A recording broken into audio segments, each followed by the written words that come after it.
વડોદરા જિલ્લામાં દશરથ રણોલી જિલ્લા પંચાયત દ્વારા આજે આયોજિત નૂતન વર્ષ સ્નેહ મિલન સમારોહ ભવ્ય રીતે યોજાયો હતો.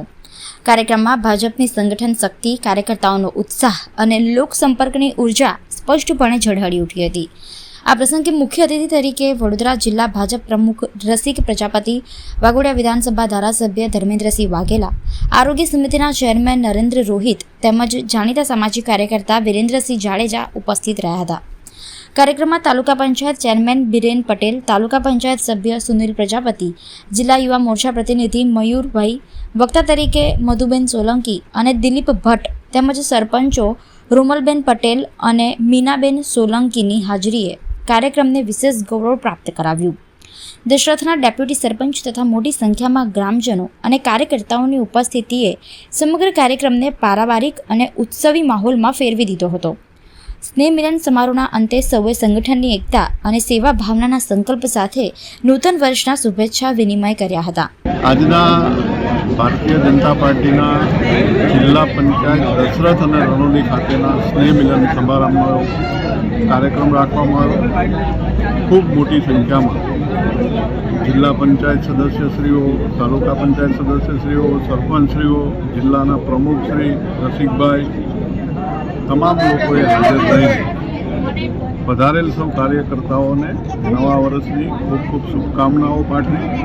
સાથે સાથે આપણા દેશના યશસ્વી વડાપ્રધાન નરેન્દ્ર મોદી સાથે સ્વદેશી હર ઘર સ્વદેશી, ઘર ઘર સ્વદેશીના સંકલ્પને પૂરો કરવા માટે થઈને આજે નવા વર્ષની અંદર દરેક કાર્યકર્તાઓએ સંકલ્પ લીધો કે આવનારા સમયમાં અમે બધા જ સ્વદેશી વસ્તુ વાપરીને દેશનું આર્થિક ગુણિયામણ બચાવશું. સાથે સાથે અમારા વિસ્તારના લોકોના ભાઈઓ બહેનોને રોજગારી આપીશું.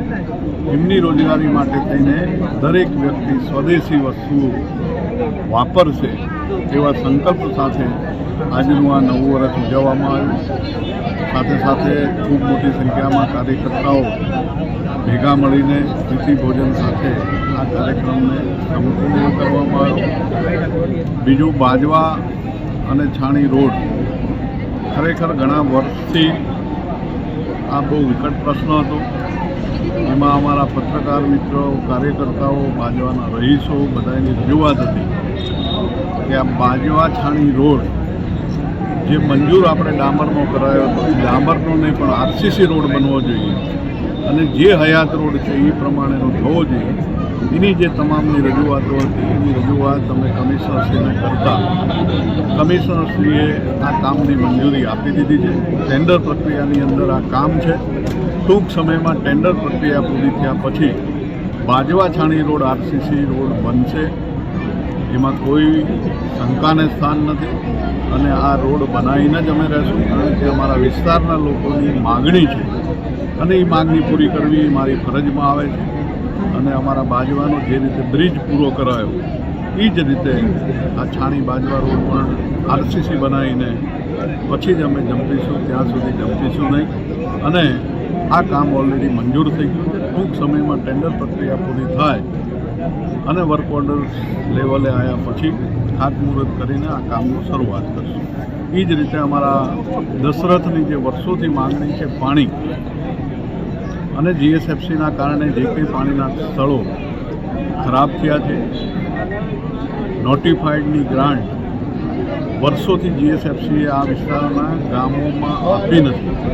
એટલે અમે રજૂઆત માનનીય મુખ્યમંત્રી શ્રી ભૂપેન્દ્રભાઈ પટેલ સાહેબને પણ કરી છે અને ડેપ્યુટી સીએમ હર્ષભાઈ સંઘવીને પણ રજૂઆત કરવામાં આવી છે કે આ અમારા વિસ્તારની અંદર ઘણા વર્ષોથી નોટિફાઈડની ગ્રાન્ટ વાપરી ના હોય તો અમારા બાજવા, દશરથ, કરચિયા આ ગામની અંદર જે સમસ્યાઓ છે, વિકાસની જે જરૂરિયાત છે, દશરથની અંદર ખૂબ મોટો પ્રશ્ન ડ્રેનેજ, પાણીની લાઈન અને પાણીની સંપ અને પાણીની ટાંકી, આ તમામ વસ્તુ જીએસએફસી કરી આપે એવી માનનીય મુખ્યમંત્રીશ્રીને અને ઉપમુખ્યમંત્રીશ્રીને રજૂઆત કરવામાં આવી છે અને મને વિશ્વાસ છે કે ટૂંક સમયમાં આનું પણ નિરાકરણ. ગુજરાત સરકારે ખેડૂતોની સરકાર છે એટલે તાત્કાલિક ધોરણે સર્વે કરીને 10,000 કરોડ જેવું માત્રા રકમ જે ખેડૂતોને આપી છે તો સરકારને હું આવા નિર્ણયથી ખૂબ આવકારું છું અને કાયમ માટે ખેડૂતો માટે આ ખેડૂતોની સરકાર છે એટલે આવા નિર્ણયો કાયમ સરકાર કમોસમી વરસાદ હોય ત્યારે લેતી હોય છે.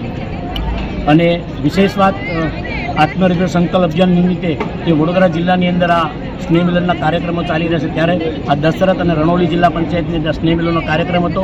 એમાં અમારા ધારાસભ્ય ભાઈ શ્રી ધર્મેન્દ્રસિંહ વાઘેલા, જિલ્લા પંચાયતના સભ્ય ભાઈ જયેશભાઈ, નરેન્દ્રભાઈ અને સૌ પાર્ટીના બંને જિલ્લા પંચાયતના કાર્યકર્તાઓ સાથે મળવાનો અવસર મળ્યો.